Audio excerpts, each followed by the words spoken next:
عمرِك سألتِ نفسِك ليه بندفع أرقام خيالية في ساندوتشات المطاعم؟ إحنا نقدر نعملها في البيت أحلى وأنضف 100 مرة. النهارده هنعمل برجر فراخ البيتي اللي ولادنا بتعشقه، طعمه وتتبيلة هتنافس أكبر المحلات وتحدي. يلا بينا نبدأ الوصفة على طول. بس قبل ما نبدأ، عشان تبقوا جزء من عيلتنا ويسعدني جدا تشتركوا في مطبخ وديدة وتفعلوا الجرس، ويلا بينا نبدأ. أول حاجة إحنا هنعمل الصوصات، إحنا هنحضّر كل حاجة الأول وبعد كده هنبدأ على طول نشتغل. إحنا معانا معلقتين كاتشب ومعاها معلقة مستردة، هي بالعين كده أنا باعرف دي معلقتين أو دي واحدة، ومعلقتين مايونيز وده الصوص اللي هيدخل جوّه التتبيلة وكمان جوّه الساندوتش في العيش يعني. فإحنا كده خلّصناه، ضربناه كلّه مع بعضه كده وهنسيبه، وبعد كده هنحضّر الخضار. أول حاجة إحنا معانا بصلة هنقطّعها كده ترانشات وتكون يعني خفيفة شوية، وطماطماية تكون مش طرية، حاول تكون ناشفة شوية عشان هنحطها في ساندويتش ما تبقاش طرية وتنزّل المَيّة بتاعتها، وده كابوتشا أو خس، الاتنين حلوين، أنا بس عندي كابوتشا فطلّعتها. وإحنا كده حضّرنا الصوصات وحضّرنا الخضار، هنبدأ بقى إن إحنا نعمل البرجر نفسه. بصلة هنقطّعها أي شكل لإنها تتضرب في الكبة، ومعانا فلفلة حمرا وخضرا هناخد نُص من كل واحدة لإن الواحد كتير أوي، أنا عاملة 2 صدر بس، صدرين يعني، فنُص أحمر ونُص أخضر. ننزّله كده نفرمه لحد ما ينعم تمامًا، أنا في اللحظة دي بانزّل وفرمته تاني. بعد ما فرمته تاني قطّعت الصدرين كده قطع صغيّرة عشان تتفرم بسهولة، وهاحط عليهم ملح، معلقة ملح صغيّرة ومعلقة فلفل أسود ونُص معلقة من الbaking powder، هننزّلها كده ونفرم بقى النَعَم أوي بالشكل ده. هي كده نعمت، هننزّلها بقى في البولة وهنبدأ نحط عليها معلقتين من الصوص، بيدّيها طعم حلو جدًا وطراوة، وهنقلّبها كويس جدًا فيها، والفراخ بتبقى طرية أوي في الوقت ده، فإحنا مش هنعرف نشتغل فيها خالص دلوقتي. هندخّلها التلاجة نُص ساعة، ساعة كده تمسك نفسها وكمان تاخد من طعم الصوصات والتوابل، وبعد كده نبدأ نعمل البرجر. إحنا نزّلنا في القلاية معلقة زبدة، حطينا عليها البصلاية اللي إحنا قطّعناها في الأول، وهاحط عليها معلقة كبيرة باربيكيو بيدّي له طعم تحفة ولون كمان، ومعلقة عسل أبيض، معلقة صغيرة، ونبدأ بقى نقلِّب لحد ما البصل يدبل، إحنا مش عايزينه ياخد لون، عايزينه يدبل بس ويشرب من الصوص اللي إحنا حطيناه الباربيكيو والإيه، والعسل، بالشكل ده. ده البصل ده بيبقى طعمه يهبل.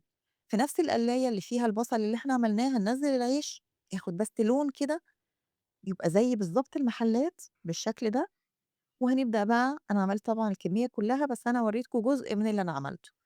بعد ساعة تقريبًا أنا طلّعت الفراخ من التلاجة، مش في الفريزر، في التلاجة بس، وهابدأ أعمل كورة كده، وعلى حسب بقى العيش اللي أنا عندي العيش كبير، فلو عندِك العيش أصغر شوية ميني، فتعمليه على قد العيش، أو أكبر شوية من العيش لإنه بيكِش شوية، لإن طبعًا ده لحم صافي ما فيهوش صويا، فول صويا ولا أي حاجة، فبيكِش شوية طبيعي اللحوم بتكِش. فأنا عملت الحجم ده، نزّلت معلقة زبدة وهابدأ إن أنا أحمّره كده، وأخلّي النار مهم أوي إن أنتِ تخلّي النار وسط، لا هي واطية أوي فممكن يتهري، ولا هي عالية ياخد لون وcover من برّه ويبقى من جوّه ني. خلّي النار وسط وقلّبيه باستمرار شوية، يعني على كل جنب كده شوية، شوية، وما تدوسيش أوي بالمعلقة عشان ما تطلّعيش العصارة اللي جوّه ويبقى ناشف معاكِ. دي برضه حاجة مهمة جدًا، ما تدوسيش كتير بالمعلقة عليه، تمام. هو كده خلاص ما أخدش وقت كتير، طلّعته في الطبق وهنبدأ نطبّق الساندوتش بتاعنا أهو. ده الساندوتش اللي إحنا عملناه وحمّرناه زي ما أنتم شُفتوا، وزي ما قُلت لكم أنا حضّرت كل حاجة عشان تبقى سهلة عليّا أول ما أخلّص البرجر أطبّق على طول. هناخد معلقة من الصوص اللي إحنا عملناه في الأول ده، معلقة نحطها كده في كل ساندوتش كده، يعني عشان يبقى طعمه حلو، حطينا ورقة خس وطماطماية، ترانش طماطماية ووحدة البرجر، وده البصل اللي إحنا عملناه. هنحط الأول واحدة جبنة كنت هانساها، الجبنة الأمريكي دي بتخلّي طعمها حلو جدًا، جدًا. وبعد كده هابدأ إن أنا أحُط البصل، ممكن تحطّوه بأي شكل، بس أنا حبّيت يعني أحُطّه بالشكل ده علشان يبان في الساندوتش وعشان التصوير، لكن عادي ممكن تحطّيه بأي شكل في البيت عادي بقى. كده إحنا خلّصنا كل ساندوتش شكله تحفة وطعمه رائع، حلو جدًا، شايفين الألوان والجمال، بصل، على طماطم، على خس، على جبنة، على البرجر، طعمه وشكله فعلًا يفتح النِّفس. البرجر من أشهر الأكلات السريعة في العالم، بدايته كانت في مدينة هامبورغ في ألمانيا كوجبة سريعة ومغذية للعمال، ومع الوقت الفكرة سافرت أمريكا وبقت أكلة عالمية، ولإن في ناس كتير بتفضّل الفراخ، ظهر برجر الدجاج في الأربعينات عشان يكون بديل أخف وألذ، والنهارده إحنا بنعمله في بيتنا بأنضف المكونات وبطريقتنا الخاصة اللي بتخلّيه في حتّة تانية خالص. شايفين بقى الطبقات جميلة قد إيه؟ والطعم كان يجنن أوي، ولا أحلى محل في الدنيا، وما ندفعش فلوس كتير وعملناه في البيت أحلى وأنضف 100 مرّة. أنا قطعته لكم أهو في النُص عشان تشوفوا كمان من جوّه إن طبقة ال البرجر أصلًا مقلبظة تخينة وحلوة تملى العين يعني، طعمها حلو وشكلها حلو أوي، مش حاجة خفيفة كده وصغيرة. شايفين قد إيه؟ يعني تقريبًا ده سنتي، تقريبًا كانت سنتي، وجميل وطري من جوّه وفيه عصارة كده حلوة، لإني ما دوستش كتير عليه بالمعلقة، ومن برّه أخد اللون اللي أنتم شفتوه القمر ده.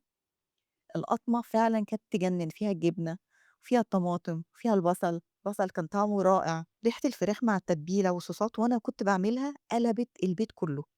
ساندوتش برجر معمول في البيت وشوية بطاطس صغيرة هتخلّي الولاد فعلًا طايرين من الفرحة. قدّميه بس مع شوية بطاطس محمرة، فعلًا ولادِك هيفرحوا بيه جدًا. جرّبيه وبألف هنا.